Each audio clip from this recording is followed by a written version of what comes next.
Good morning, everyone, and welcome to Activities for People Living at Home with Dementia. We are proud to offer this series with funding from the Area Agency on Aging and the United Way of Tarrant County. These programs are recorded and are made available for viewing through a YouTube channel for future use. I am your host for today's activities. We have Peggy Spear with us, who is going to talk medical about the art from Amon Carter Museum of American Art. I can't wait to see what medical means to Peggy Spear. What about you? All right, let me take control of the screen and we will start from the top. So we have medical's pretty big. So I went into our collection. We have a lot of photographs of, especially from American Indian reservations, of some of the medical government involvement with immunization and that type of rollout that happened in the early 1900s. And then we have a lot of medical of military, set up things like that, hospitals. So I tried to find a variety of things. We did have some prints that we'll start off with, and then we'll move to the photographs. So we got here an artwork named X-ray. What do we see? A funny X-ray. Right?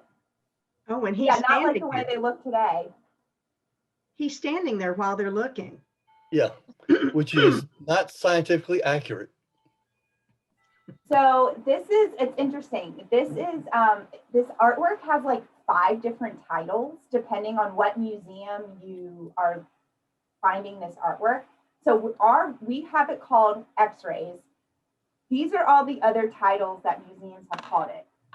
The Fluoroscope, Department of Interiors, and Doctor Consultation of the Interiors. So there are several names. Department of Interiors, I thought was pretty funny. Mm-hmm. But fluoroscope is one of them. And that is actually the name of the particular X-ray machine type that they're using. So this is, I'm not even sure if it's still in practice. This was a type of X-ray that was used at the time. And the way it is, it actually is a screen that you can see he's standing behind a dark board. That was true of how it would work. And then it's almost like a live TV, so to speak, like a closed circuit of what would be your abdominal intestinal region. Yeah. So you could actually see it live time without having to take film or picture to create. Welcome. Yeah. Well, I mean, So what did they use to take the pictures? Oof. it's probably- So I am not a radiologist by any stretch of the imagination. I am not sure. I don't even know if this science is still used. X-rays were another form of radiology at the time, and this is not an X-ray in the truest sense. Yes, we are seeing inside, but it's using a fluoroscope. So I don't know what the X-ray machines look like then. It's very exposed if they are using some kind of rays. Yes. Yeah. Well, and that's a good point, Yetta. There's inaccuracies that are depicted here because John Sloan, the artist, is the man standing behind the X-ray machine. And so he's standing in the dark and he's drawing this from his memory of actually being in the doctor's office. Okay. So he's not 100% sure what he's seeing or not seeing because his eyes had trouble seeing in the dark. Yeah. Looks like he's drinking something. He's drinking something that would help them see what's going on in his intestines. That's what I think you're right. I don't know what that fluid is, but It's nasty. Ducky, come here, girl. Come here. So also, but back to what Yetta was saying, we're just kind of like, where is this picture? He doesn't, or the rays, he's not wearing a lead vest, which they would have worn a lead vest at that time. And so there is that inaccuracy among others in this particular scene. So Probably. he would have been wearing a vest of some sort, I guess, to protect the other parts of his body. Yeah. And it was in the late 1800s where they were using X-ray machines to make sure your shoes fit when you went to the shoe store. Oh, I Which remember that. And that would cause many health issues at Oh the my time. gosh, I can imagine. Yeah. Yeah, so this was in the 20s, this was taken. And what's kind of cool about this drawing, this etching, is that this is one of the earliest and only American artist depictions of what radiology looked like at that time in the country. Hmm. So this, medical schools have copies of this, art museums have copies of this. So it was kind of an interesting piece in its day, and even for now, because they weren't taking photographs in these spaces of what the technology and how that might have been used and things like that. So this is an interesting documentation, so to speak, of this technology. According to Google, as opposed to an X-ray, a fluoroscope is actually a moving. Yeah. They put the dye in it, so you're actually seeing what's happening with the body as it's going along. Yeah, Where it's a X-ray is wide just a time, single it's not point. a still film. Yeah. So it's more like a continuous image X-ray. Yeah, is it's what sort it of like a says. scope. It's like an earlier version of a scope, so to speak. Yeah. When Mhm. you do orthoscopy. You know, the only The goggles. Oh, go ahead. thing I think is close that we would do today is like a barium. Yeah. Yeah, and Yes. that's basically what it is. They still Yeah. use fluoroscope Yeah. technology in those type of settings. Yeah. We have the contrast dye. Yeah. Yeah, and he's not under like he might be for barium or for some of those scopes that we use today that would go down. So he is awake. He did these drawings. This particular drawing didn't sell in as well as others. There's 55 editions of this particular etching. And for whatever reason, it didn't sell the way some of his other etchings did. But he used the money from his etchings to pay for medical situations he was having at the time. So Oh, okay. kind of tie hand in hand. And another particular inaccuracy is that the doctors are wearing red goggles, which from what some art historians have found, doctors would not need to be wearing these goggles for this type of technology. And that screen isn't 100% accurate as to what that screen would look like. Yeah. So while this is an earlier version, this is a version that people use to understand how radiology was done at the time. There's a lot of inaccuracies we know just because of some of the equipment he's depicting. But Sloan was really well known in his day, and he was part of a group, the Ashcan group, and we've talked about that group of artists before, where they were known for depicting urban life in a way that was almost the gritty side of it, the white or the blue collar workers, kind of the underbelly of the city. And so not, the everyday, so to speak. And so this was an example, not the perfect example of him doing that type of, but it's, urban life, going to the doctor, this type of situation that most people could understand or relate to. So it's kind of funny, and you can see their diplomas in the back. Yeah. It looks like the whole thing is set on a pulley system. You see pulleys Yeah, on here. on the ceiling. Yeah. Yes. What's in his left hand? The doctor. Which one? This man? The doctor. The doctor. Oh, I think he's adjusting the fluoroscope. Yes. Thank you. Hey, can somebody put the Zoom link in the chat box, please? I'll do it. Let go, bird. Something else, it looks like they're sitting on like kitchen chairs instead of little round doctor stools too. Mhm. Yeah, I wonder if this is like the interiors of the original doctor's office in the city, how things have started to change. And it was really during right after this, during the Depression, that medicine started to change pretty rapidly with the schooling of the nurses and technology. So we're like on the cusp of a lot of medical advancement starting. So with that said, we're gonna leave this dark X-ray and head to the children's clinic. Mm. So this is another New York scene by an artist, and her name is Mabel Dwight, and she was very well known in her day, and known for depicting celebrating the ordinariness of everyday life.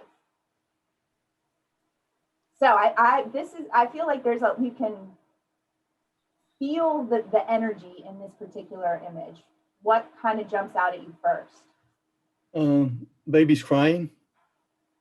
So do you think it would be loud or quiet in this? Oh, I think it'd be very Very loud. loud. Very loud. Because there's more than one crying baby. We've got 1, 2, 3. Yeah. Just right there. That one almost in between the doctor and the other one looks like he's almost ready to cry too. Yeah, right behind him. Oh, right, yeah. Yeah. Right there. Yeah. And I'm sure with the crying, you're hearing then the moms, the shh, or the, all right, everybody calm down, like whatever. Yeah. Well, what I think is interesting, it looks like he's doing an examination of the child in the waiting area. Mm-hmm. Yes, it looks like he is. And so what we're seeing here is this children's clinic, and it was for families on welfare. So they did not have the luxury of a private appointment, and that was starting to change, these ideas of clinics during the Depression, that only the people who could afford medical care were having these private doctors and nurses come to their house. Well, that, was changing. And so this was an impoverished community, and their doctors were trying to get through as many patients as they could at a time. Yeah. And so you sort of feel, and deliberately the artist did this, you feel an empathy towards the doctor and the nurses, because she's depicting them in the best light, that these are attentive, they're coming, there looks like there might be an exam room back there, but these doctors are coming to these families and helping them immediately. Mm-hmm. And there's a nurse, right there ready to help, but they're coming to the people versus the people having to do more to find them. Hey, the lady on the right that looks like she has a funny hat on. Yes. Do you think she's a nurse or just a mother or something? No, she was a nurse. She's a nurse. Okay. And so, and it was during the late 1920s to the mid 1930s that there was an increase in graduating nurses from nursing school, and they were entering hospitals right away, whereas prior they had been in private practice. So while there was a major influx of more educated professionals entering the workforce, they were still only getting paid as student nurses. So she was speaking to this idea of, even though these nurses, she was most likely in the time of this lithograph, an educated nurse, and in New York City had an education, was still only getting paid the same as someone who was either in school or right out of school. So it was speaking again to the praises of these professionals who were doing whatever they could to help humanity, and without the pay associated with it. The same way teachers might have been viewed sympathetically, nurses, doctors, that type of thing. I wonder if this is kind of more of a triage situation where they're kind of isolating which is the most serious cases and then sending them back. Yeah. She's depicting something that she might have had experience with, or were common pop-ups clinics in New York during the Depression. So it could have been an emergency type of situation, or it could have just been sick kids with no other help for childcare because they're either single parents or their husband is working, and it's like a whole family affair bringing all of the kids just for the one sick kid. You know, it's. Of course, any that mom might or not any be in parent- Oh, say that again, Steve. that might not be an examining room. That might be the entryway, and all the fathers are out there. The men we fathers are see, at home. Fathers Yeah, are fathers are at home or at work. Yeah. Well, that- or the two- grandparents or grandfather or somebody, the else two in the men look family. very much alike, Steve. Yeah. Yeah, Yeah. They look, the guys with glasses look like doctors. that's right. Yeah, and you can see in here that the lights, look, there's another light fixture that mirrors Mhm. that one, but there seems to be an exam table, and that child doesn't seem to have Okay, on that's- all of that's the true, yeah. clothing. Mm-hmm. And that there's a woman, a nurse, like the hat and the hat and the hat. Yeah. It looks like that Mm, child is okay. actually with Okay, in a formal exam room, but they're so inundated, anything could have really been an exam room at that time. Well, and it's winter because the women have on heavy coats and the children do. Yep. Mm-hmm. Scarves wrapped around the heads. And Yes. so I'm sure if any of you have children and have been to the doctor's, the pediatrician's office during the winter, it is a freaking zoo Yes. in that place. So I will say that with COVID, you don't wait with the pediatrician's office right now. You don't wait in the That's right. you just sit in your car, which sitting in an idle car in a car seat is almost just as bad as going into the doctor's office and just not getting called back. But there is some of that removal from you interacting with other sick patients, even if it's not COVID. So anyway, this artwork is in many collections throughout the country. It's a pretty hallmark artwork of Mabel Dwight's, and so this is very a good example of the type of work she was doing. A lot of satire, a lot of social situations that many people from really all walks of life, but in urban settings, could relate to. All right, so now we're leaving the city behind us, and we're going to an artwork by the artist Grant Wood, and he is the one who has, you can think of the man holding the pitchfork next to the woman. Oh, This is that same artist. now that you mention it, I see a style. Yeah. Yeah, so this particular artist is one of a few that were in this movement called regionalism. And regionalism was real big in the Midwest. It was in the Midwest. And it was this focus on the rural life, the simplicity of rural life, which was truly kind of American at this point. And it wasn't the focus on, like we're seeing here, that the hustle and bustle of a city. It was the focus on farm life and agricultural existence and the small town. and he probably made house calls. Absolutely. Yeah. How many of you did any of you have doctors growing up that were house call doctors? Yes. Okay, yeah. Yes. Yes. Did you grow up in smaller town or a big city? Small. Medium-sized towns, suburbs. Tiny, Suburbs. tiny town. Okay. 5,000. Oh, yeah. Oh, house calls for sure. Mhm. And was your doctor even a vet? I mean, did that ever sink An up? MD. I can remember my father saying that DOs were evil. Funny that I love DOs. I think they're so smart. But my Yeah. dad wouldn't trust a DO, so it had to have been an MD. Oh, how funny. The best docs now are DOs. Yeah, I can remember I had in fact, I still have chronic respiratory problems, but once or twice my doctor in snowstorm drove out to the suburbs, and he treated me with examination and usually a shot to go with Oh, that. really? Yeah. Yeah, we're not seeing that needle, but we are seeing what, even in an exam room, you've got your thermometer, Yep. your stethoscope, which is seeing how that technology has changed over time, and then his stopwatch. So, you know, he looks like he's not in the first one, we're seeing them in their white lab coat, and here it looks like he's in his coat, tie. Yeah.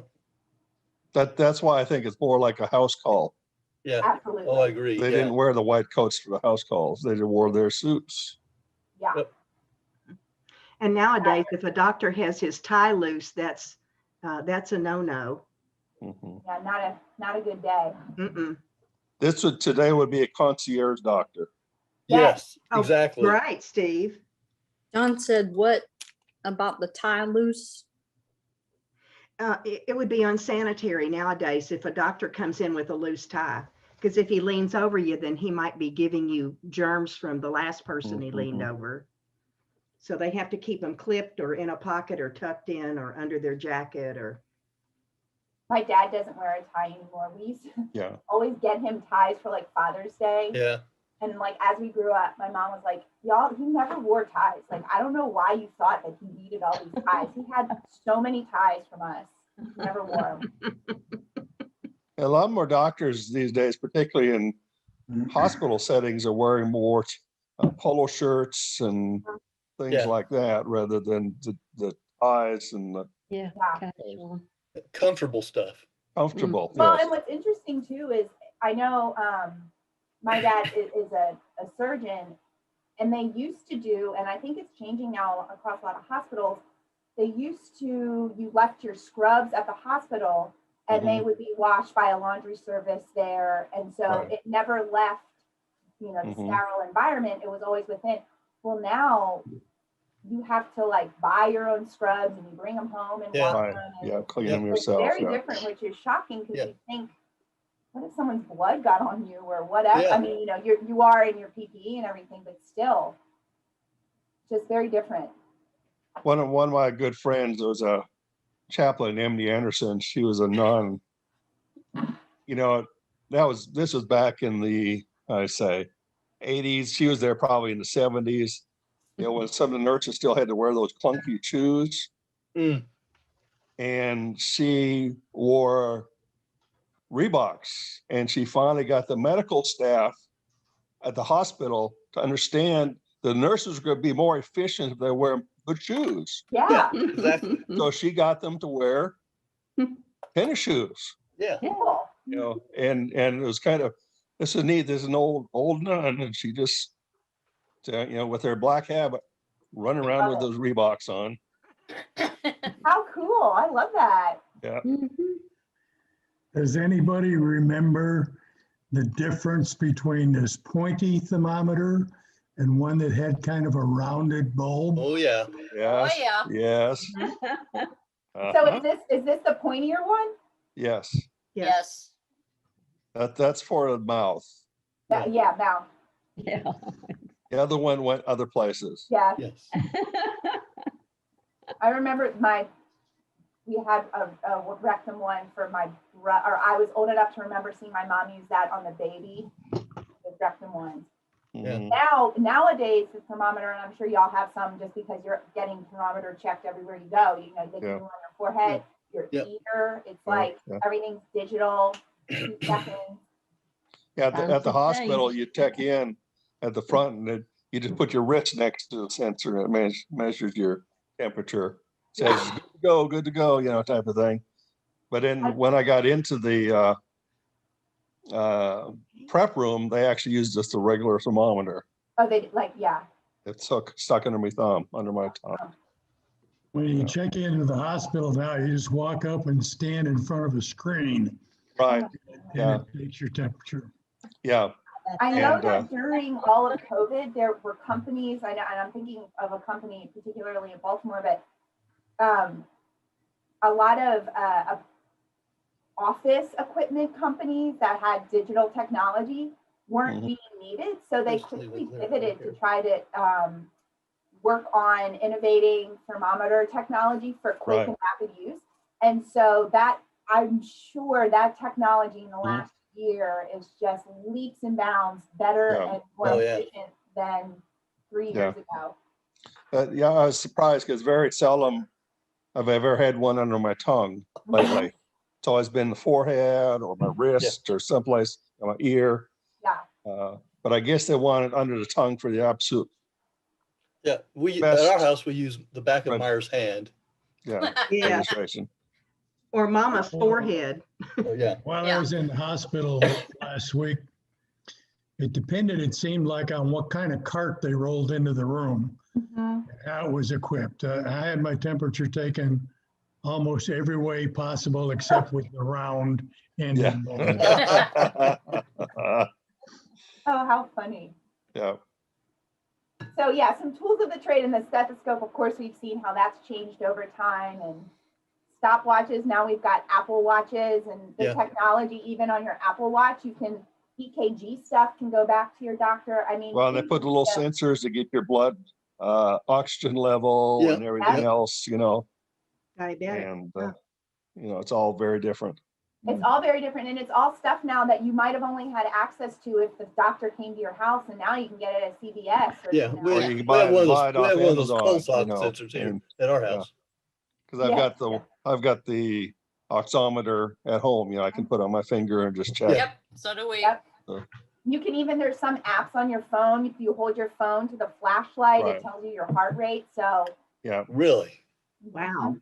Mhm. yeah, and I was saying with the Apple Watch now, there are certain apps that you can, if you have like heart issues or things like that, it's sending Right. information to your doctor if you've downloaded that app. So there is more information than you ever need to know available. Exactly. We've got one more photograph, or the only photograph for one more artwork. And this one we tapped on it earlier, but this particular photograph is entitled Mrs. Red Bear Watches While Government Doctor Immunize Her Little Daughter. And this was taken in sometime between 1936 and 42. Probably on an Indian reservation. Yep. Yep. And while this was taken almost 100 years ago, there's so much today that still translates from this photograph to what's happening today. So this was our notes. The database says Sioux. This was a Sioux reservation.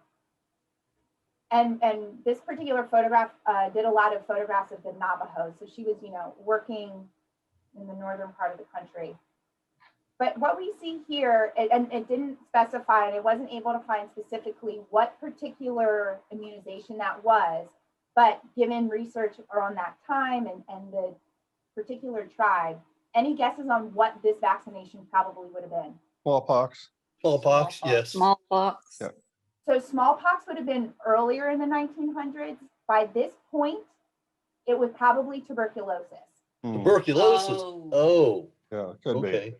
So Folks, TB, I'm gonna have to leave, so I'll see you tomorrow. Thank you, Bye, Peggy. Steve. Good seeing you. Thank Bye, you. Steve. Bye. Bye, Steve. So by this point, the Bureau of Indian Affairs had stepped in to really help advocate for the health and well-being of these American Indian reservations. These tuberculosis just ran through so many reservations, and at many points during the early 1900s, the death rate was higher than the birth rate, and children were needing to get these vaccinations. Everybody was, but children weren't making it out of childhood because of tuberculosis. So it was important that these impoverished and many of these, which is still often the case now, these reservations were not getting the medical attention the same way that American citizens were. So the government was stepping in, which right here, this is a government doctor administering a vaccination. Yeah. There's research that shows or suggests, and some case proves, that some of these immunizations were issued unethically, and they were almost testing immunizations on American Indian tribes Oh, really? to check its efficacy. And these families were not told that as they were getting the immunizations. So I don't know if this is the situation here, but this was happening throughout, parts of Canada and the United States when immunizations were being administered. Today, with COVID, this was the same type of thing that was going on, where COVID was just ripping through the reservations. And then when they were offering vaccination, there was a lot of resistance at first from some of these tribes, because it's like a knee-jerk reaction. Oh, the government's giving us immunization. Some, American Indians were saying it's in our DNA to not want them because we've been so mistreated in the past. Yeah. Government-issued immunizations. So, again, this was 100 years ago, and these effects are still are what we're dealing with in the United States today. And so this was initially Bureaus of Indian Affairs was helping spearhead getting these vaccinations, getting them equal health care to the rest of the United States. That ended up switching from the BIA to the Public Health Department. And then within the Public Health Department, there's another American Indian division that was really geared towards immunizing the nations. And that wasn't until the 1950s that they got their own part of public health. So it's a really complicated history. It's a really sad history. Yeah. But it's something that, is still really relevant today. So we have several different photographers and several different versions of government doctors going to these images of government doctors going to these reservations for just general health, for tuberculosis, diphtheria. And the thought was that if we can immunize the people, we don't have to worry about the poor living conditions. Instead of addressing that was cheaper than addressing the poor living conditions. Yeah. Mm-hmm. So Hi, Silver. it's a very sad, like I said, very sad and very complicated history, Yeah. but something that hopefully with this awakening of equality that's happening in our country, that might be better addressed as we move forward. So not to get political on you, but it's just part of the American history that you're continuing to see, sadly. Yay, Peggy. All right, well, hate to leave you on a downer, but whoosh, here we are. How about if we don't leave on a downer? Can I show you something, Peggy? Please. This was I love a show and tell. I'm going to show you a print that was one of Martin's favorites. Oh, is that a Norman Rockwell? It's a print, yeah. Cool. It- So can you kind of describe, just because of the reflection, can you kind of describe what we see? It looks like a doctor. There's a doctor and there's a little girl, and the little girl has a doll. And he's having to look at the doll first before the little girl will let him touch. Oh, yeah, I see that. He's listening to the doll's heart. And there's a desk behind him, and they're both sitting in wooden chairs. How perfect for today. Yeah. I was hoping that you might have that, and I pulled this out just in case. No, I have you so know much- what? We don't have many Norman Rockwells. I don't even know if we have one. Surely we have one, but we don't have many Norman Rockwells, and we did not have that one.